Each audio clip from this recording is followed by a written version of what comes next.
وہ بھی برطانیہ اور امریکہ ہی تعین کرتے ہیں.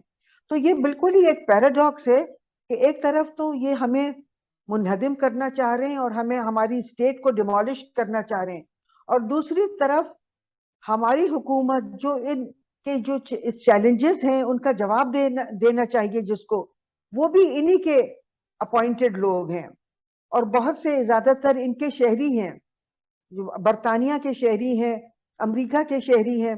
اور اس سے قطع نظر کہ پاکستان میں حکومت کس کی آتی ہے, چاہے پی ٹی آئی کی ہو, چاہے پیپلز پارٹی کی ہو, چاہے نون لیگ کی ہو, وہ لوگ جو امریکہ برطانیہ کے شہری ہیں اور جن کو امریکہ برطانیہ نے اپوائنٹ کیا ہے, وہ ہر حکومت میں ہوتے ہیں. اور ابھی آپ دیکھیں کہ P T I Imran Khan نعرہ لگا رہے ہیں, وہ کہہ رہے ہیں کہ امپورٹڈ حکومت نامنظور, اور یہ صحیح ہے, میں اس نیریٹو سے اتفاق کرتی ہوں. مگر آپ ان کی حکومت دیکھیے جو انہوں نے ابھی حکومت بنائی تھی, جو پچھلی گورنمنٹ, اس میں بھی سارے برطانیہ اور امریکہ کے شہری تھے, اور بہت سے ایسے لوگ تھے جو وہیں سے اپوائنٹڈ تھے, اور خاص طور پہ پاکستان کے تمام اسٹریٹجک عہدوں پہ وہی لوگ فائز تھے, اور وہی لوگ نون لیگ کی بھی گورنمنٹ میں فائز ہوتے ہیں. 90 کی دہائی میں نون لیگ ریزسٹ کرتی تھی ان لوگوں کو, مگر اب نون لیگ نے یہ ان کا اسٹریٹجی ہے کہ سارے امریکہ برطانیہ ان کے لوگوں کو لے آؤ اقتدار میں. تو یہ ایک طریقہ ہے اقتدار کو دوام بخشنے کا. اسی طرح پیپلز پارٹی بھی. تو اس لیے یہ بڑی عجیب سا پیراڈاکس ہے کہ ایک طرف تو یہ ہمارے حریف ہیں امریکہ, برطانیہ, ہندوستان, مگر اس کے ساتھ ساتھ جو ہمارے پالیسیز ہیں وہ بھی یہی ملک بناتے ہیں, امریکہ, برطانیہ اور مغربی ملک. اور جو پاکستان کی حکومتیں جو ان پالیسیوں کو نافذ العمل کرتی ہیں, وہ بھی ان کے شہری ہیں اور ان کے منتخب کردہ لوگ ہیں, سلیکٹریز ہیں ان کے. تو ہم کیسے ان بڑی چیلنجز سے نبرد آزما ہوں گے جب ہماری پالیسیز بھی یہی بنا رہے ہیں, جب ہماری پالیسیز کو جو نافذ العمل کر رہے ہیں وہ بھی لوگ امریکہ, برطانیہ سے اپوائنٹ کیے گئے. تو مجھے تو یہ سمجھ میں نہیں آتا ہم کیسے اس جنگ سے لڑیں گے اور کیسے سرخرو ہوں گے. ڈاکٹر وزارت, ہم نے اسی سوال کا ہم جو ہے نا جواب تلاش کر رہے ہیں آپ جیسے ایکسپرٹ سے بات کر کے, کہ ایز اے نیشن پھر ہم کیا کر سکتے ہیں اگر ہم اس قدر ہمارے ہاتھ پاؤں جکڑے ہوئے ہیں یا اتنا ہم چینز میں ہیں. تو ایک قومی, ایک پاکستانی عام شہری جو سڑک پہ پھرتا ہے, جس کے پاس اتنے جو ہے سورسز نہیں ہیں, اس کے باوجود بھی وہ ملک کا نعرہ لگاتا ہے, اپنا سینے پہ ہاتھ رکھ کے قومی ترانہ پڑھتا ہے, اپنے بچوں کو پڑھاتا ہے, اور پاکستان کا زندہ باد کا نعرہ لگاتا ہے, تو وہ کہاں جائے گا؟ دیکھیے, اس کے لیے بہت ضروری ہے کہ اس وقت ہم جنگ کے دوران, مطلب ہم جنگ میں ہیں, اور اس لیے اگر آپ جنگ میں ہیں اور آپ اس جنگ سے سرخرو ہو کے نکلنا چاہتے ہیں تو بہت ضروری ہے کہ اس وقت پاکستان میں ایک ایسی حکومت کا قیام کیا جائے جو خالصتاً محب وطن لوگوں پہ مبنی ہو, جو بالکل قابل لوگوں پہ مبنی ہو, اور جو کسی بھی اور ملک کے مطلب ان کے نہ پیرول پہ ہو, نہ ان کے شہری ہوں, نہ برطانیہ کے, نہ امریکہ کے, نہ ہندوستان کے, نہ کسی اور ملک کے, نہ ان کے شہری ہوں, نہ ان کے سیلیکٹریز ہوں, اور نہ ان کے تنخواہ دار ہوں. کیونکہ یہ بھی ایک رواج ہے, امریکہ دنیا کو اس طرح حکمرانی کرتا ہے کہ وہ اپنے تنخواہ داروں کو, وہ لوگوں کو ہائر کرتا ہے, مختلف ملکوں کے لوگوں کو, اور وہ ان کو تنخواہیں دیتا ہے اور ان کو سلیکٹ کر دیتا ہے انہی ملکوں پہ حکومت کرنے کے لیے جن ملکوں پہ کہ وہ شہری ہیں. تو لوگ وہ سمجھتے ہیں کہ یہ ہمارے شہری ہیں, ہمارے حکومت ہے, مگر اصل میں وہ اپنے ملکوں کو امریکہ اور برطانیہ کے بہتر مفادات کے مطابق چلا رہے ہوتے ہیں, اور ان کو اس کے چلانے کی تنخواہ باہر سے, امریکہ سے اور برطانیہ سے ملتی ہے.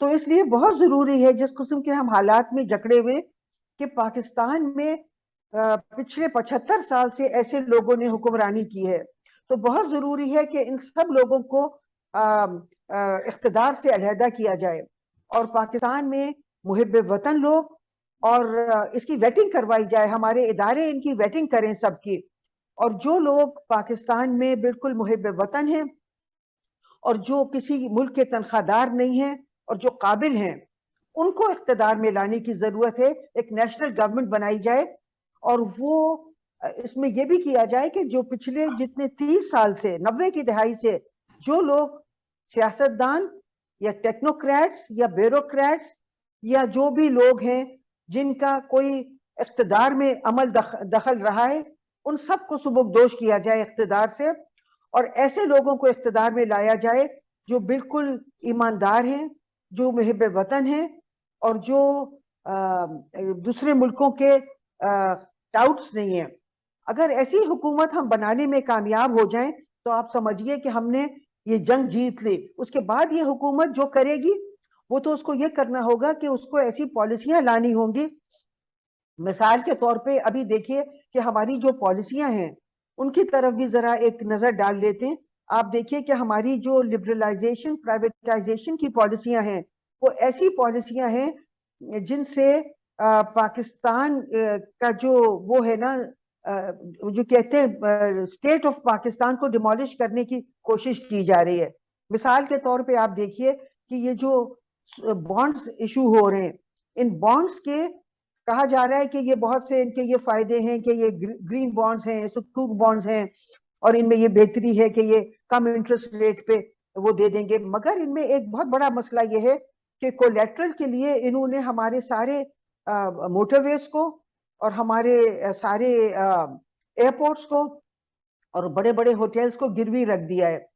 اور اس کی وجہ سے یہ ہے, میں نے اس پہ بات چیت کی ہے اور میں نے اسٹیٹ بینک سے بھی وہ ڈاکومنٹ نکال کے پڑھا ہے, اور اس میں یہ لکھا ہوا ہے کہ ہم لوگ کو جیسے لوگوں کو تسلی دینے کو کہ دیکھیے یہ کولیٹرل کے طور پہ ضرور ہے, اور جب ہمیں اس پہ تشویش ہوتی ہے کیونکہ جیسے یہ ہم ٹوٹا یہ جو سری لنکا کا ایئرپورٹ ہے, نہیں پورٹ ہے, یہ اس کو گروی رکھا تھا اور یہ انہوں نے اس سے ہاتھ دھو لیے کیونکہ وہ ڈیفالٹ کر گئے.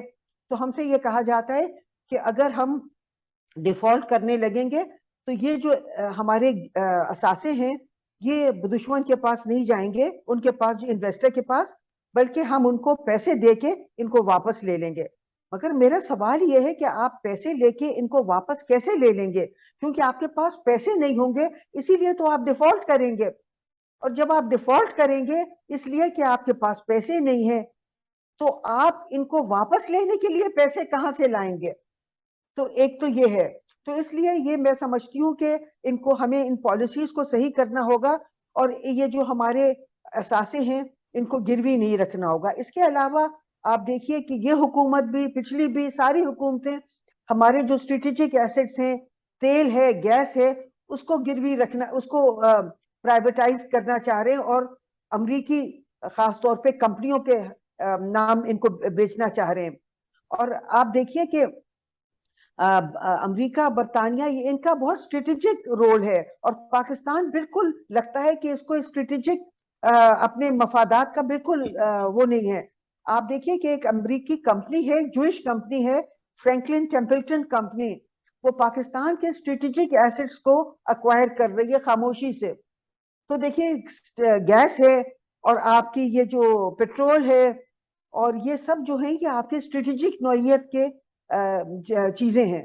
اور اگر آپ ان کو غیر ملکیوں کے حوالے کر دیں گے اور آپ اپنے ایئرپورٹس کو اور اپنے موٹر ویز کو, تو پھر آپ دیکھیے کہ ہمارا جو یہ ہے ہمارے اسٹریٹجک چیزیں ہمارے ہاتھوں سے نکل جائیں گی. تو جب ایک دفعہ یہ حکومت آ جائے, جیسے کہ میں نے بات کی نیشنل گورنمنٹ, تو پھر ان کو چاہیے کہ ہماری پالیسیوں کو نظر ثانی کرے, اور اسٹریٹجک جو ہمارے ایسٹس ہیں ان کی پرائیویٹائزیشن نہ ہو. اور اس کے علاوہ جیسے اسٹیٹ بینک ہے, اسٹیٹ بینک کو گروی رکھ دیا گیا ہے پچھلی حکومت نے, عمران خان کی حکومت نے, جو بہت بڑے بڑے لیکچرز دے رہے ہیں امریکہ کے خلاف. انہوں نے امریکہ کو, آئی ایم ایف کو اسٹیٹ بینک کے حوالے کر, اسٹیٹ بینک کو امریکہ کے آئی ایم ایف کے حوالے کر دیا. اور آپ دیکھیے کہ آئی ایم ایف میں جو نمبر 2 خاتون ہیں وہ گیتا گوپی ناتھ ہیں, وہ انڈین نیشنل کی ہیں, انڈین اوریجن کی ہیں, اور وہ باقاعدہ ہندوستان جاتی رہتی ہیں, اور مودی سے آشیرواد لیتی رہتی ہیں، اور وہ اب اسٹیٹ بینک کو چلا رہی ہیں. اور آپ دیکھیں کہ امریکہ اور وہ مل کے ان دونوں کے اسٹریٹجک مفادات ہیں پاکستان کے خلاف، اور پاکستان کے فائنینشیل سیکٹر کو یہ ایکوائر کر رہے ہیں. تو یہ ایک بہت پریشان کن خبر ہے میرے لیے اور جو بھی محب وطن لوگ ہیں. اور پھر آپ دیکھیے کہ جو پولیٹیکل پالیسیز ہیں، مثال کے طور پہ دیکھیے کہ پاکستان نے ابھی تک افغانستان کو افغان طالبان کی حکومت کو تسلیم نہیں کیا ہے، اور اسی طرح پاکستان کے روس اور چین سے بڑھتے ہوئے تعلقات کو بھی روکا جا رہا ہے. اور اس طرح آپ دیکھیے کہ پاکستان جو خطے کے چھوٹے چھوٹے ملک جو پاکستان جیسے سعودی عرب ہے، یونائٹڈ عرب ایمریٹس ہے، جو پاکستان سے اتنے متاثر تھے، ہم نے ان کے ادارے بنا کے دیے، ہم نے ان کو دفاع کی، ان کی آرمڈ فورسز کو ٹریننگ دی. آج وہ بھی بالکل پاکستان ان کے بھی ماتحت چلا گیا ہے. تو پاکستان کو اس غلامی سے نکلنا ہے، اور اگر پاکستان اس غلامی سے نکل سکا تو پاکستان جو ہے وہ اپنے آپ کو سروائیو کر سکے گا. صرف یہی طریقہ ہے سروائیو کرنے کا کہ ہم پاکستان ایک آزاد خود مختار ملک بن جائے، اور پاکستان میں ایک ایسی حکومت لائی جائے جو باہر سے سلیکٹڈ نہ ہو، نہ باہر کے تنخواہ دار ہوں، اور وہ پھر ایسی پالیسیز بنائیں جو ہماری پالیسیز ایسی ہیں جو ہماری خود مختاری کو وہ کر رہی ہیں، ان کو تبدیل کیا جائے. پھر آپ دیکھیے کہ کشمیر پہ جو پالیسی رہی ہے گورنمنٹ کی، پچھلی گورنمنٹ کی بھی اور موجودہ حکومت کی بھی، کہ ہم نے ہندوستان کی بالادستی مان لی ہے، اور ہندوستان نے کشمیر کو جو یک طرفہ طور پہ ضم کر لیا ہے ہندوستان کی اسٹیٹ میں. پاکستان کی پچھلی حکومت عمران خان کی اور موجودہ حکومت، وہ سب اس میں برابر کے شریک ہیں، اور اسی لیے وہ آج کل کوشش کر رہے ہیں کہ آزاد کشمیر کو بھی پاکستان میں ضم کیا جائے، تاکہ ہندوستان کا جو مقبوضہ کشمیر کا ضم کرنا ہے اس کو جسٹیفائی کیا جائے. تو میں سمجھتی ہوں کہ یہ اسٹریٹجک پالیسیز بھی جو ہیں یہ بھی ایسی ہیں کہ انہوں نے پاکستان کو آئسولیٹ کیا ہے. اور آپ دیکھیے کہ کیا ہوتا ہے، امریکہ، برطانیہ اور جو مغربی ملک ہیں ان کا یہ ایک طریقہ ہے کہ وہ پہلے کسی ملک کو آئسولیٹ کرتے، تنہا کرتے ہیں، اور اس کے بعد اس کے خلاف ملٹری ایکشن لیا جاتا ہے. آپ یہ دیکھیے کہ ہمیں تنہا کر دیا گیا ہے. ہمارے چین سے وہ روابط آج نہیں ہے جو ہمارے ہوتے تھے. ہم کوشش کر رہے تھے روس سے تعلقات بڑھانے کی، مگر اس پہ بھی قدغن لگا دی گئی ہے. اور ہندوستان کے ماتحت ہمیں کر دیا گیا ہے، اور یونائٹڈ عرب ایمریٹس اور سعودی عرب بھی ہمارے حاکم بن گئے، اور امریکہ اور برطانیہ تو پچھلے 75 سال سے ہم پر حکمرانی کر رہے ہیں. تو یہ صورتحال ہے. جب وہ ایسی صورتحال ہوتی ہے اور کوئی ملک تنہا ہوتا ہے تو اس کے خلاف پھر ملٹری ایکشن بھی ہوتا ہے. ہم نے افغانستان میں بھی یہی دیکھا، عراق میں بھی، لیبیا میں اور سیریا میں، ہر جگہ یہی دیکھا کہ پہلے یہ لوگ ملک کو تنہا کرتے اور پھر اس ملک کے خلاف آپریشن شروع ہوتا ہے. تو میں یہ کہنا چاہتی ہوں کہ اگر ہمیں پاکستان کو بچانا ہے تو ہمیں بہت اچھا ٹائم ہے کہ 6 ستمبر از اے گڈ ٹائم کہ ہم پاکستان کو بچانے کے لیے ایک بہت اچھا دن ہے، اور ہم پاکستان کو یہ جو غلامی ہے اس سے نجات دیں. اور ایسے لوگوں کی میں سمجھتی ہوں، ایسے لیڈرز کی بھی اس میں یقین نہیں کرتی ہوں جو مثال کے طور پہ عمران خان جو کہتے ہیں کہ پاکستان کو وہ آزادی دلائیں گے، مگر جن کی اگر آپ پالیسیز دیکھیں، جن کے ایکشنز دیکھیں، تو وہ بالکل پاکستان کو مزید غلام بنانے پہ پچھلے 3.5 سال میں بھی انہوں نے یہی کیا. صرف نعرہ لگانے سے پاکستان زندہ باد اور پاکستان کو غلامی سے نجات دینے کا نعرہ لگانا کافی نہیں ہے. ہمیں ایکشن سے، پالیسیز سے پاکستان کو آزاد اور خود مختار بنانا ہوگا. اگر آپ ہمارے ویورز کو اکنامک لٹریسی کے اوپر اگر آپ تھوڑا بات کریں کہ ان کو سمجھ میں آئے کہ معیشت کیا ہوتی ہے، اس میں پالیسیز میں کیا بننے میں کیا فیکٹرز جو ہے درکار ہوتے ہیں، یا کیا what are the factors which contributes to an economic policy, اگر اس پہ تھوڑی سی بات کر دیں تاکہ تھوڑا سمپل الفاظ میں کلیئرٹی آ جائے لوگوں کو کہ اکنامک پالیسی کی ضرورت کیوں اتنی پیش آتی ہے. دیکھیے، اکنامک پالیسی کی ضرورت اس لیے پیش آتی ہے کہ آپ کے ملک میں